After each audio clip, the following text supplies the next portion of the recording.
Hey gang, welcome back to another video.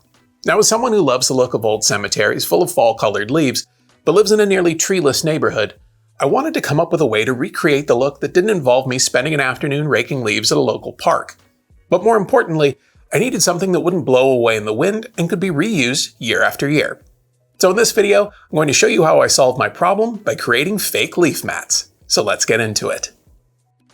To get started, I'll need a few supplies, including some artificial fall-colored leaves, some dark green tulle with as open a mesh as you can find, and a pair of scissors. I picked up 5 yards of this hunter green tulle for $1 a yard, which will leave me with enough material to make about 10 mats. But before I can do anything, I'll need to cut it down into a 36 by 36 inch square. This mesh is 72 inches wide, so I cut the length and then could unfold the material and cut down the fold line to give me 2 equal pieces.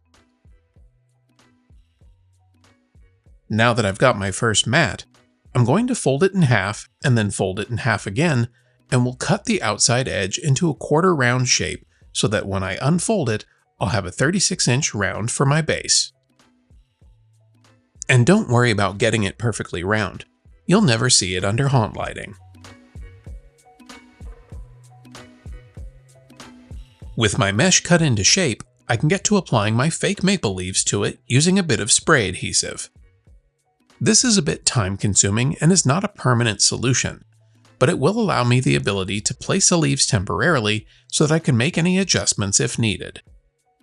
I started by spraying each leaf, but eventually switched to laying out handfuls with the underside facing up and applying the adhesive in batches before sticking them to the mesh. This is both a sticky and stinky process, so be sure to wear appropriate safety equipment. While I'm laying out the leaves, I'm doing my best not to create any patterns. In fact, I started to kind of throw the leaves onto the mesh to make it a bit more random, and then I could press them down into position. You'll also want to avoid adding too many leaves along the round edge of the mesh to prevent that edge from standing out once you have it in your haunt.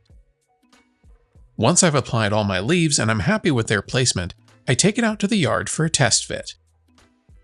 I tried to flatten it to the best of my ability, and then I could place my tombstone on top of it, take a step back, and then see how it looks.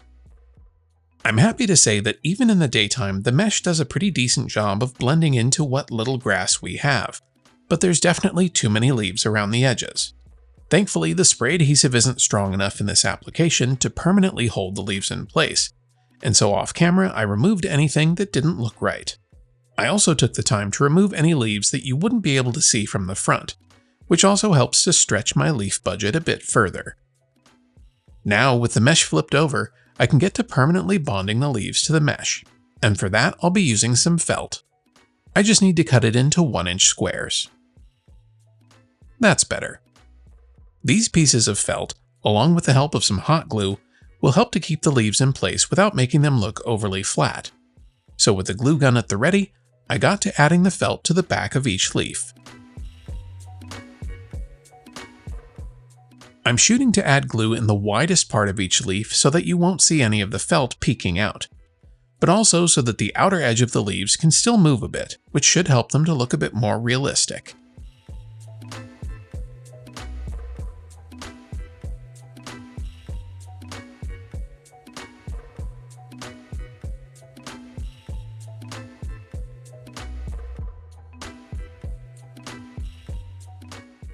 With all the leaves glued down, I was able to flip over the mesh and take a look at everything. In hindsight, I should have gone with clear glue and a lighter colored felt, since the combination can be seen from the opposite side of the leaves. But I think it's alright for now. Plus I want to tone down the brightness of these leaves, which should help to make it less visible. To do that, I grabbed a can of dark brown spray paint and gave everything a dusting to bring these leaves closer to a more natural weathered look. Then I followed it up with a warm caramel color to give it a bit more variety.